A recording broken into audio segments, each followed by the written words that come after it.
नमस्कार किसान भाइयों, आज हम जो है किसान मेले में है। 5 दिवसीय विराट किसान मेला प्रयागराज में लगा हुआ है। सभी किसान भाइयों से गुजारिश है कि परेड ग्राउंड गंगा पंडाल में आप आने की कोशिश करें और ज़्यादा से ज़्यादा जानकारी आप यहाँ से लीजिए।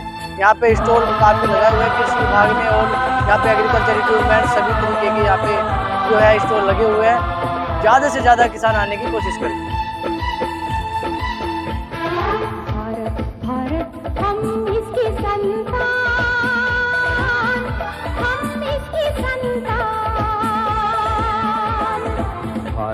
भारत हम इसकी संतान,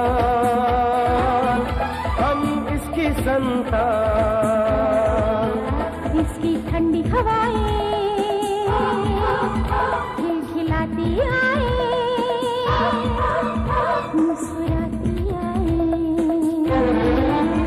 इसकी ठंडी हवाएं डाले हम में जान। भारत वतन यही यही अरमान, भारत वतन यही यही अरमान। भारत भारत हम इसकी संतान।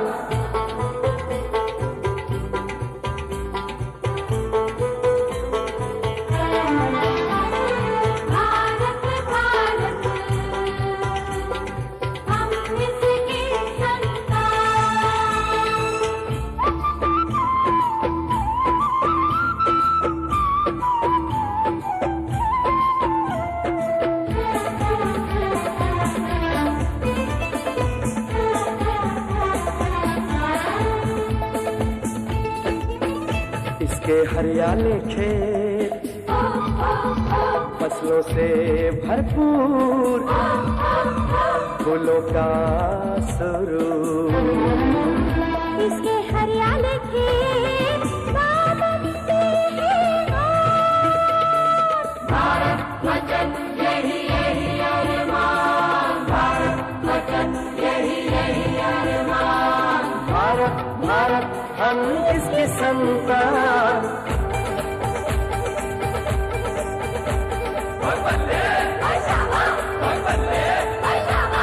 भारत भारत हम इसकी संतान, भारत भारत हम इसकी संतान।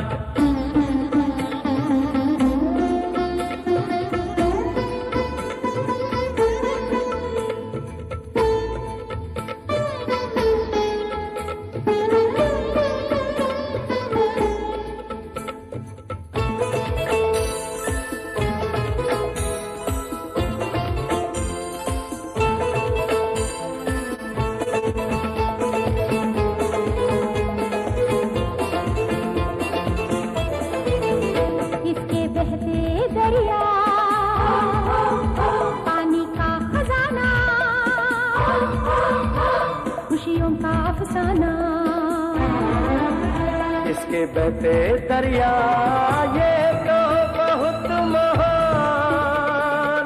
भारत वतन यही यही अरमान, भारत वतन यही यही अरमान। भारत भारत हम इसकी संतान। भारत भारत हम इसकी संतान। भारत भारत भारत भारत हम इसकी संतान।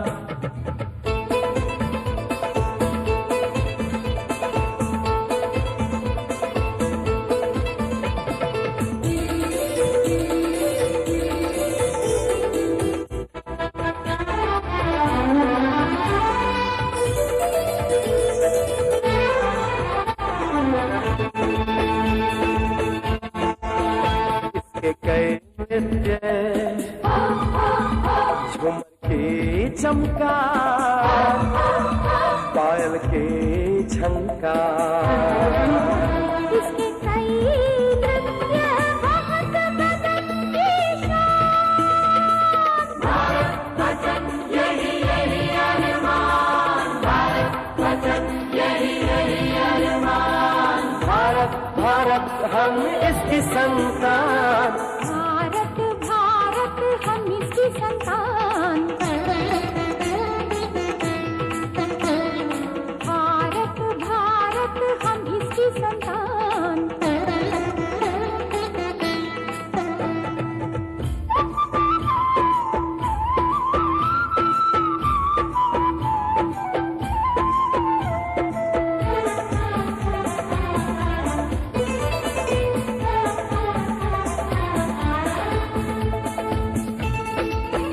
इसके विशाल हिमल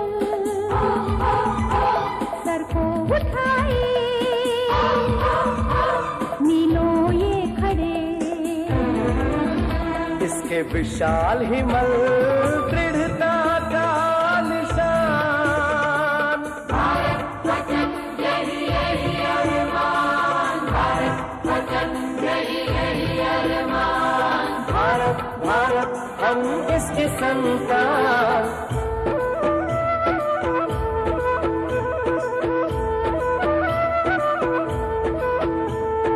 भारत भारत हम इसकी संतान। भारत भारत हम इसकी संतान। भारत भारत हम इसकी संतान। हम इसकी संतान। भारत भारत हम इसकी संतान।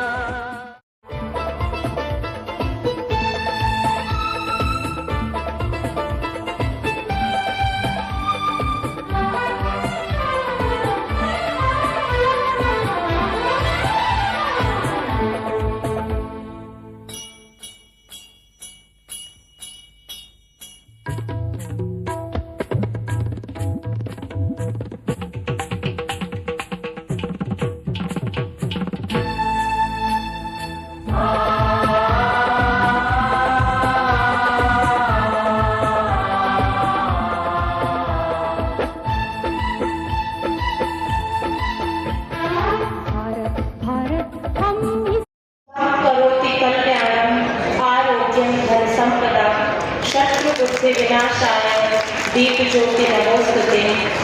दीपो ज्योति परम ब्रह्मा दीपो ज्योति जनार्दनः दीपो हरतु मे पापम संध्या दीपो नमोस्तुते। अर्थात जो शुभ करता है, जो कल्याण करता है, जो आरोग्य रखता है, जो धन संपदा देता है और जो शत्रु बुद्धि का विनाश करता है, ऐसे दीप को हम सब नमन करते हैं। हम प्रार्थना करते हैं कि सदैव ऐसे दीप की एक रोशनी हम अपने मन में लेकर चले और हम जिस भी स्थान पर रहें वहाँ के अंधकार को हटाते हुए उस स्थान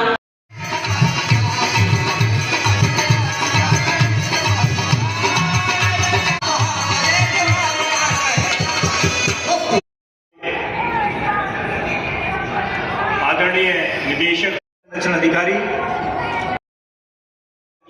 हम उनको अपने विशिष्ट जो भी तकनीकी विशेषज्ञ लोग हैं उनके सम्मुख रखेंगे और आपके सामने उसको प्रसारित करेंगे और आपसे साझा करेंगे।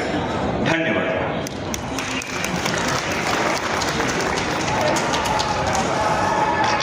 Thank you DD sir. कृषि से जुड़े हम सभी लोग, फिर चाहे वो विभाग के कर्मचारी अधिकारी हो या हमारे किसान बंधु, हम सभी को पता है कि जितना महत्वपूर्ण होता है किसी फसल को उगाना, उतना ही महत्वपूर्ण होता है उस फसल का प्रबंधन।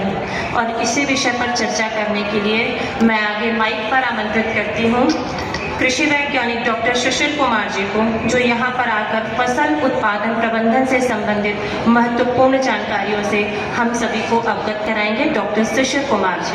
मंच और आज इस कार्यक्रम के मुख्य अतिथि महोदय और यहाँ उपस्थित सभी हमारे किसान भाइयों, माताओं, बहनों, खास करके हम लोग जो फसल उत्पादन कर रहे हैं, हमारे यहाँ जो मुख्य खेती है वो हमारे चाहे धान हो, चाहे गेहूं हो, चाहे सरसों हो, चाहे अरहर हो, या हम जायद की फसलों में जाके उर्द मूंग की खेती करें, हम लोग अच्छे से अच्छा उत्पादन लेने के लिए सोचते हैं, लेकिन और साथ ही साथ में उस अच्छे उत्पादन लेने में हम महंगे से महंगा और कुशलता तरीके से कि जो भी हमको संसाधन प्रयोग करने हैं वो हम किस तरीके से करें, इसी को हमको प्रबंधित करना होता है। अगर हमको अच्छे से अच्छा उत्पादन लेना है, चाहे हमारी जो फसलें इस समय चल रही हैं और चाहे हमारी आने वाली फसलें, उसमें जितने भी आयाम हैं, जो भी हम इस्तेमाल करते हैं, चाहे हम बीज ले रहे हो, चाहे हम रसायन का प्रयोग कर रहे हैं, चाहे हम जैविक संसाधनों का प्रयोग कर रहे हैं, चाहे हम उर्वरकों का प्रयोग कर रहे हैं, जो भी साधन हम प्रयोग कर रहे हैं उनमें हम किस तरीके से प्रबंधित करें, ये सबसे मुख्य आयाम होता है। अगर हम उन्हीं आयामों को प्रबंधित कर जाते हैं तो हमारा उत्पादन अच्छा होता है। अगर हम उदाहरण के लिए जो लें तो हमारा सबसे अच्छा एक विषय आता है कि हमको कौन कौन सी क्रियाएं किस समय करनी है। जैसे अगर हम अपनी रबी फसलों को ही ले लें, जो हमारी रबी की फसलें चल रही हैं, रबी फसलों में ही हमको किस तरीके से क्रियाओं में सामंजस्य बनाना है, खास करके प्रकृति के साथ में। आज हमारी जितनी भी फसलें हैं, अगर आप देखेंगे गेहूं की भी फसल है, तो गेहूं की फसल भी अब परिपक्वता की तरफ बढ़ रही है धीरे धीरे। अब हमको समय रहते हमको सिंचाई, जैसे इस समय की अगर हम बात करेंगे तो हमारा जोर सिंचाई की तरफ होगा। अगर आप देखेंगे कि इस समय हमको सबसे ज्यादा क्या ध्यान रखना है, तो वो ध्यान रखना है कि हम जल का प्रबंधन किस तरीके से करें।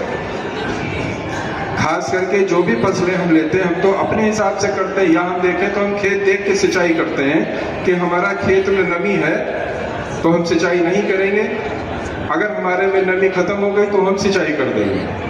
यहीं पे हमको ये देखना है कि आपने कभी ये नहीं देखा होगा कि फसलों की मांग, पानी की मांग कब है। जैसे गेहूं की ही बात करें तो गेहूं में इस समय जल मांग सबसे ज्यादा होगी। अगर इस समय नमी की कमी होगी हमारी गेहूं की फसल में तो उपज कम हो जाएगी। अब होने का माध्यम क्या है, आप देख रहे होंगे कि इधर 2-3 दिनों से तापक्रम, दिन का तापक्रम बढ़ रहा है। बढ़ने के साथ साथ ही आपकी हवा भी चलने लगी है, तो इसमें आपके पौधे से नमी का नुकसान सबसे ज्यादा होगा। और उस नमी को पूर्ति के लिए आपको हल्की हल्की सिंचाइयां बीच में करनी पड़ेगी, जब हवा की दर बंद हो, जब हवा धीमी हो उस समय। साथ ही ये भी ध्यान रखना है कि जब भी हम सिंचाई करें तो हल्की सिंचाई करें। मोटे तौर पे अगर हम ऐसे अंदाजा लगाएं कि हम हल्की सिंचाई कैसे करें, तो हल्की सिंचाई का मतलब है कि आप अगर दिन में सिंचाई कर रहे हैं तो शाम को आप जिस खेत में सुबह जिस क्यारी में पानी लगाए हैं, उस खेत में शाम को आपके जल का भराव ना हो उस क्यारी में। और जल को प्रबंधित करने का सबसे अच्छा तरीका है कि आप खेत में क्यारी बना के बुआई करिए, क्योंकि क्यारी बनी रहेगी तो आप जल का संतुलन खेत में सही रख सकते हैं। दूसरा विषय आता है, इसी के साथ में आपकी सरसों की भी फसल है। सरसों की फसल में इस समय तो हमको पानी नहीं देना है, लेकिन जब पानी की कमी हो जाए, खास करके आपकी जब जिस फसल में फलियां आने लगी हो, उस फसल में अगर पानी की कमी आपको खेत में लगे, जो कि मूसला जड़ रहती है, तो वो नीचे से भी पानी ग्रहण करती रहती है। तो उसमें अगर बहुत ज्यादा पानी की कमी आपको लगे तो हल्की सिंचाई करने की आवश्यकता पड़ेगी। साथ ही साथ में अगर हम देखें कि हमारी जायद की फसलें जो आने वाली हैं, जो अब हमारा मौसम है, खास करके हम मानते हैं कि जो हमारा फरवरी का मौसम है, वो फरवरी का मौसम हमारी जायद की फसलों के लिए होता है। और जायद की फसलों में हमको विशेषता 2-4 चीजों को विशेष रूप से ध्यान देना है कि हम बुवाई कब कर रहे हैं, बुवाई करने के लिए किस तरीके की प्रजातियों का चयन कर रहे हैं। जायद में जो कि सीमित समय मिलता है हमको फरवरी, मार्च, अप्रैल, मई, और जितना लेट आप बुवाई करते चले जाएंगे उत्पादन उतना ही कम होता चला जाएगा। या संभवतः कभी कभी अंतिम फसल तो हमारी अच्छी हो गई, लेकिन हार्वेस्टिंग जब कटाई होती है फसल की, तब बड़ी समस्या आती है कि बारिश हो गई, पूरी की फसल हमारी नष्ट हो गई। तो इस समय बुआई के लिए खास करके हमारे यहाँ जो फसलें चलती हैं वो मक्का है, बाजरा है, उड़द है, मूंग है। ये फसलों की सामान्यतः बुआई होती है जो अधिकांशतः किसान करते हैं। तो उसमें से भी आप ध्यान रख लीजिए कि हमारी अगर मक्का की फसल की हम बुआई कर रहे हैं तो उसके लिए हमारा फरवरी का माह सबसे अच्छा है। मध्य फरवरी जाते जाते हमारी मक्के की बुआई हो जानी चाहिए। इसलिए होनी चाहिए क्योंकि आप अगर जितना विलंब करेंगे उतना ही ज्यादा जो मक्के में आपके दाने बैठने की क्रिया में दिक्कत आएगी, क्योंकि जो रोग कारक है वो वहीं पे खत्म हो जाते हैं। अगर फतक पे रोग का कारक आता है तो वो कुछ ना कुछ ऐसे पदार्थ छोड़ के जाता है, या कह लीजिए ऐसे कवक विष छोड़ के जाता है जो हमारे स्वास्थ्य।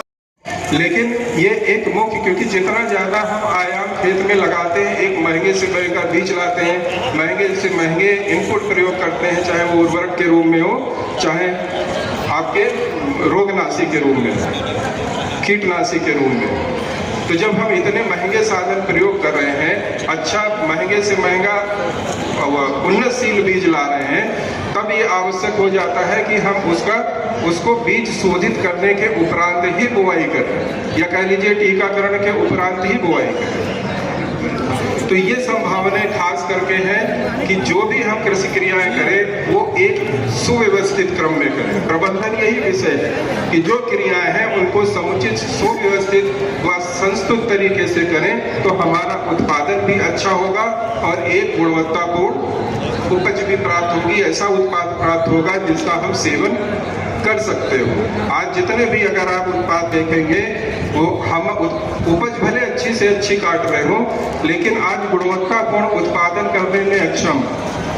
तो आज आवश्यकता है कि हम ऐसे साधनों को अपनाएं जिससे हम गुणवत्तापूर्ण खाने योग्य सेवन हेतु भोजन का उत्पादन कर सकें। आज जितने भी हम इनपुट प्रयोग करते हैं, खास करके आप देखेंगे तो सबसे ज्यादा हम बीज में, दूसरा जाते हैं उर्वरक में कि अच्छा उन्नतशील बीज हो, और दूसरा उपजाने के लिए उसके पोषण की व्यवस्था अच्छी है। पोषण की व्यवस्था में हम जाते हैं सबसे ज्यादा कि रसायन की तरफ। रसायन में जो भी है हम उर्वरकों का प्रयोग करते हैं, लेकिन कितनी मात्रा में करना है, इसी को प्रबंधन करना वही है जो आप देते हैं। बस मात्रा को समुचित रखना है, व्यवस्थित करना है कि किस तरीके से देना है और कितनी मात्रा में देना है। देना वही, उर्वरक अगर दे रहे हैं तो वही देना है, लेकिन हमको उसको व्यवस्थित करना है।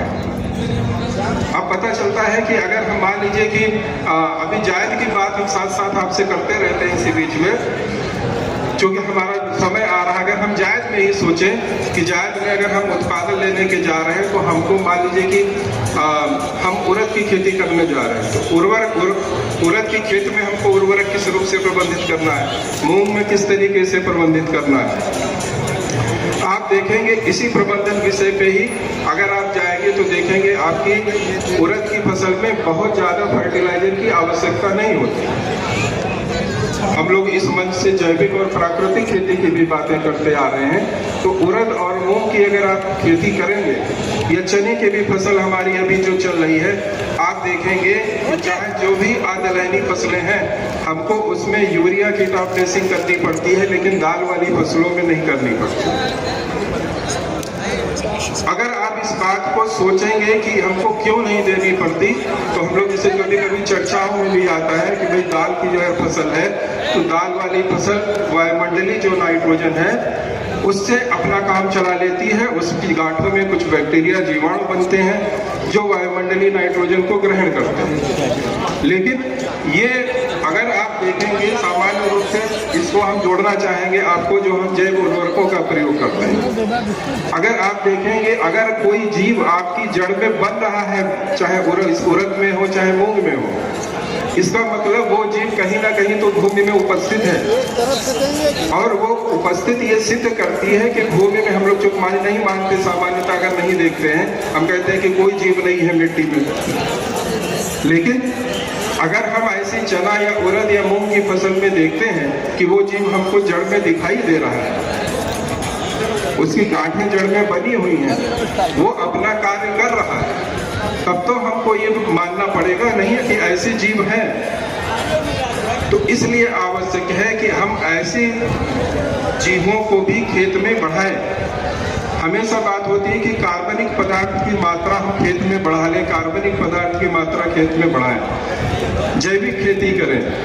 कार्बनिक पदार्थ की मात्रा क्या है, जितने भी आपके सूक्ष्म जीव हैं, जितने भी जीव हैं, आप कहते हैं ना कि चाहे आप बाजार से आजकल जो ले रहे हो, ट्राइकोडर्मा ले रहे हो, बेवेरिया बेसियाना ले रहे हो, इजोटोबैक्टर ले रहे हो, एजोस्पाइरलम ले रहे हो, चाहे आप पीएसपी कल्चर ले रहे हो, जितने भी बैक्टीरिया आपको पैकेट बंद मिल रहे हैं या बोतल में मिल रहे हैं, वो सारे जीवाणु हमारी भूमि से ही संकलित किए हैं।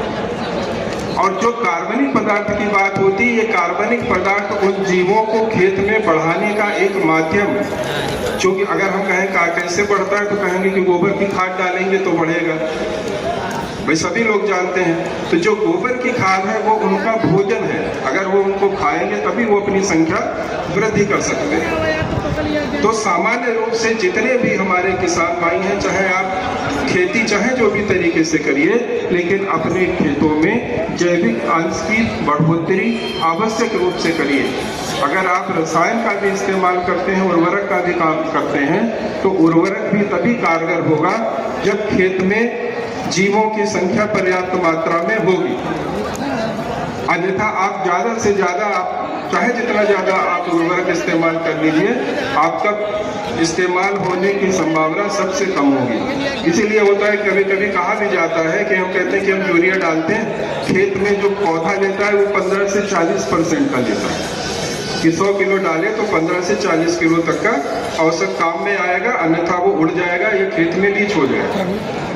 अब ये क्यों होगा? अगर आपके खेत में गोबर की खाद पड़ी है, कार्बनिक मात्रा ज्यादा है, तो वो 35 से 40% अवशोषित करेगा। अगर नहीं है, कम से कम है, तो वही 10% 15% करेगा। आप चाहे जितना डाल लीजिए, काम वो उतना ही आएगा। तो सामान्य रूप से कहने का तात्पर्य यह है कि जो खेत में सामान्य रूप से उसकी आधारभूत उर्वरता के लिए जो साधन आवश्यक है जैविक कृषि, उनका इस्तेमाल हमको जरूर करना है। उसके साथ साथ में जो भी रसायन है वो तो हमारे सहायक रसायन है। आज जितनी भी फसलें हम लोग ले रहे हैं खास करके, उसमें भी अगर हम इन्हीं सारी क्रियाओं को देखें तो कहाँ पे हम प्रबंध, आप जो भी किसान भाई खास करके यहाँ पे हैं, आप खुद अपने मस्तिष्क से सोचिएगा कि हम इन सारी क्रियाओं को अपने खेत में सही तरीके से प्रबंधित कर रहे हैं कि नहीं कर रहे हैं।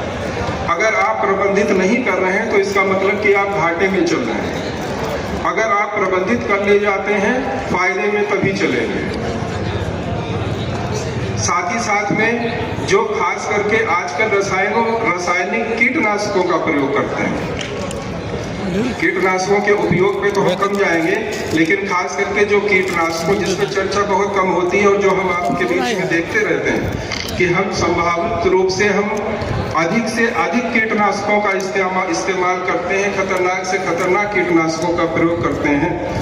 लेकिन जब खेत में कीटनाशकों का इस्तेमाल करने के लिए जाते हैं तो अपनी सुरक्षा के लिए क्या करते हैं? खास करके आजकल जितने भी आप डाल रहे हैं, सामान्य रूप से आप देखेंगे तो मैक्सिमम आपके न्यूरोटॉक्सिक आते हैं जो आपके तंत्रिका तंत्र को खराब करने का काम करते हैं।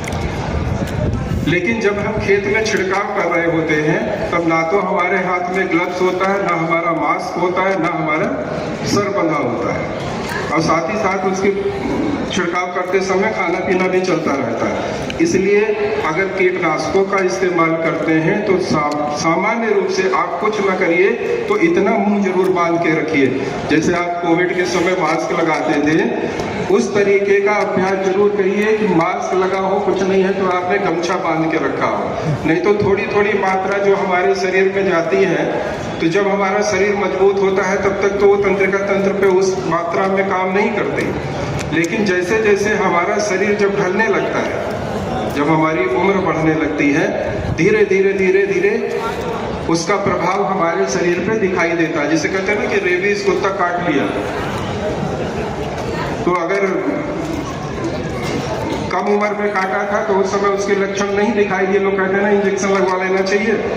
लेकिन जैसे जैसे जब हम कहते हैं कि जब हमारा शरीर कमजोर होता है तो उस रेबीज के लक्षण हमारे शरीर पे दिखाई देने लगते हैं। इसलिए अपनी सावधानी के लिए जरूर रखिए कि कम से कम जब आप छिड़काव करने के लिए जाएं तो आपका मुंह आवश्यक रूप से बंधा। ये सावधानी भी है आपके स्वास्थ्य के लिए, क्योंकि इस देश के लिए आप बहुत महत्वपूर्ण है, धरोहर है।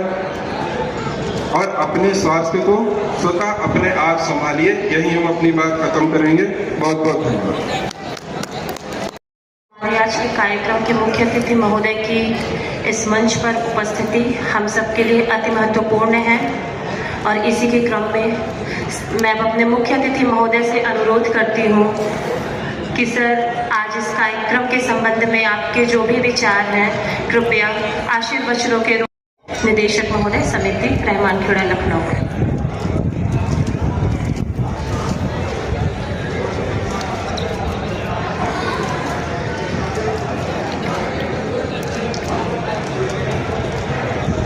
आज 5 दिवसीय किसान गोष्ठी में पधारे हुए हमारे अन्नदाता भाइयों बहनों, मंचासीन हमारे संयुक्त कृषि निदेशक आदरणीय संतोष राय जी, उप कृषि निदेशक कृषि रक्षा, हमारे निदेशक प्रसाद जो हमारा इलाहाबाद एग्रीकल्चर इंस्टीट्यूट, उसके वैज्ञानिक गण, विभिन्न संस्थाओं के यहाँ पदाधिकारी गण, हमारे सुभाष के वैज्ञानिक डॉक्टर शिशिर, डॉक्टर सर्वेश, केवीके के वैज्ञानिक यादव जी और डॉक्टर नेत्र राजन, ब्रह्म कुमारी की बहन संगीता, सॉइल पेडिशन officer Surendra ji, K Singh, doctor Mukesh, doctor Manish, सभी अन्य जो लोग यहाँ पे पधारे हैं सबका हार्दिक स्वागत करता हूँ, अभिनंदन करता हूँ। और विशेष तौर से जो संचालक बहन है उनका भी मैं आभार व्यक्त करता हूँ। और इस कार्यक्रम को एक भव्यता प्रदान करने के लिए जो हमारी टीम बैठी हुई है, गायक टीम, उनका भी हम विभाग की तरफ से स्वागत और अभिनंदन करते हैं। मैं पिछले 3 साल से यहाँ लगातार आ रहा हूँ और मेरा प्रयास रहता है कि ये इस कार्यक्रम में आने का, क्योंकि मैं इलाहाबाद यूनिवर्सिटी का पढ़ा हुआ हूँ, यहीं पे इलाहाबाद एग्रीकल्चर इंस्टीट्यूट है, तो इसी बहाने अपने संस्थान को देखने का मौका मिलता है। जनपद प्रयाग ये पहले से भी विकसित जनपद के रूप में जाना जाता है। यहाँ के किसान भाई ढेर सारे कार्यक्रमों में प्रतिभाग करते हैं। उसका परिणाम ये होता है कि उनके खेतों में नवीन तकनीकी का प्रचार और प्रसार होता है। चूंकि फरवरी का महीना चल रहा है, 15 फरवरी तक हम लोग जायद की बुआई करना शुरू कर देते हैं। जायद के रूप में हम लोग उर्द है, मूंग है, मूंगफली भी कई क्षेत्रों में लगाते हैं और मक्के की खेती को भी हम लोग बढ़ावा देते हैं। और इसके साथ साथ जो हमारी गर्मी की सब्जियां हैं उसको भी करने का काम करते हैं। एक सेक्टर मेरे समझ में और आ रहा है कि यहाँ पे अगर मेडिसिनल प्लांट का जो औषधि पौधे हैं, जो कि राज्य कृषि भवन संस्थान जिसको हम लोग समिति बोलते हैं, वहाँ पे राज्य स्तरीय मेडिसिनल प्लांट बोर्ड का गठन हुआ है।